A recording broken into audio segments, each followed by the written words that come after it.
Collar हैं और इनको मैंने आज विशेष रूप से इसलिए बुलाया कि दुनिया के 20 मुल्कों में करीब इन्होंने व्यापार किया होगा और काफ़ी इनके पास व्यापार का बड़ा अनुभव है।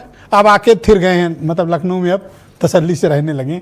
बहुत शुक्रिया अशरफ साहब। जी सर। तो बताइए कि ये जो स्वदेशी और विदेशी का मामला है, हमारी निर्भरता विदेशी सामानों पर कितनी हो गई है? क्या हम उस चक्रव्यूह से बाहर आके स्वदेशी अपना सकते हैं या फिर अब विदेशी सामानों के बिना बात बनेगी? जब आप देखते हो कि वेटिंग में है तो फिर फोन कर। देखिए, सबसे बड़ी बात यह है कि ये किसी ने आपको फोर्स किया था कि आप एफडीआई लाइए और विदेशी कंपनियों के यहाँ 100% तक 2016 में हमारे भारत के प्रधानमंत्री ने वो भी किस क्षेत्र में दिया है, रक्षा में भी दे दिया इन्होंने 100% के इन्वेस्टमेंट की बात जो है। तो कहने का मतलब किसने फोर्स किया था आपको? जब एफडीआई को इतना आपने प्रमोट कर दिया, एक सुई भी मालूम हुआ कि आजकल जो बाहर की कंपनियां आके यहाँ बना रही हैं उनकी सेल अपने आप। पहले क्या होता था, क्या हम लोग अच्छी खासी उम्र हो गई, क्या उस जमाने में कोई सामान मिलता था? बाहर से चीजें आती थी, इतना हाई कस्टम होता था, कोई बाहर से ला नहीं पाता था।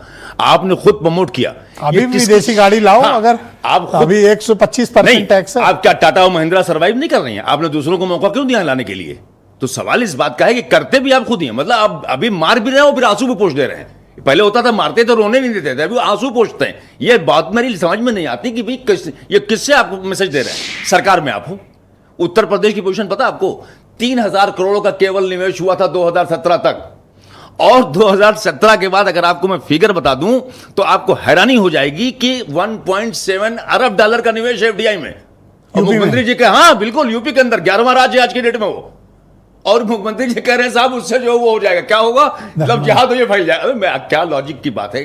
किसको ये मैसेज देना? ये एक सेकंड बताओ आप मुझे, जब इस तरह की इन्वेस्टर्स लॉबी होती है फॉरेन वाली, उनको इस तरह के स्टेटमेंट सुनाई देते हैं, वो भी हमारे एग्जीक्यूटिव्स के जैसे प्राइम मिनिस्टर, चीफ मिनिस्टर, तो वो उनके बीच क्या संदेश जाता है?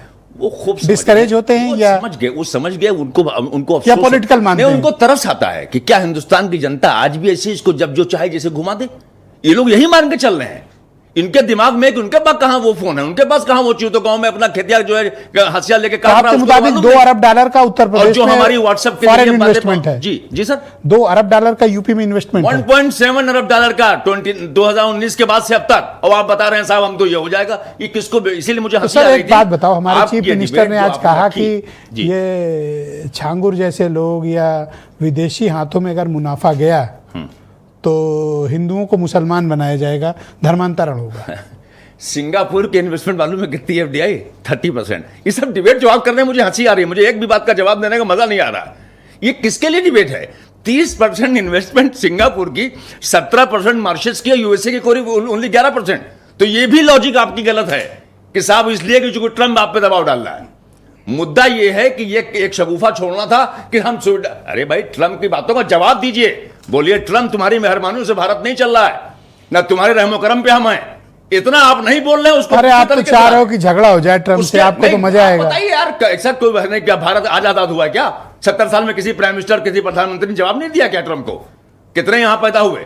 क्लिंटन जैसे भी लोग भी थे, बुश जैसे लोग भी थे। ऐसी क्या मजबूरी आपकी आ रही कि आप आप स्वदेशी की? धन्यवाद सर, आज थोड़ा वक्त कम है, सहयोग करें। साहब आप तो मुझे कम वक्त देते हैं। जब मैं आज इंटेलेक्चुअल डिबेट कर रहा था, जब कोई धार्मिक डिबेट होगी तो मुझसे कहेंगे बोलिए।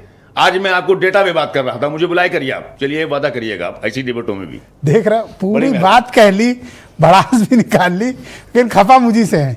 बहुत शुक्रिया।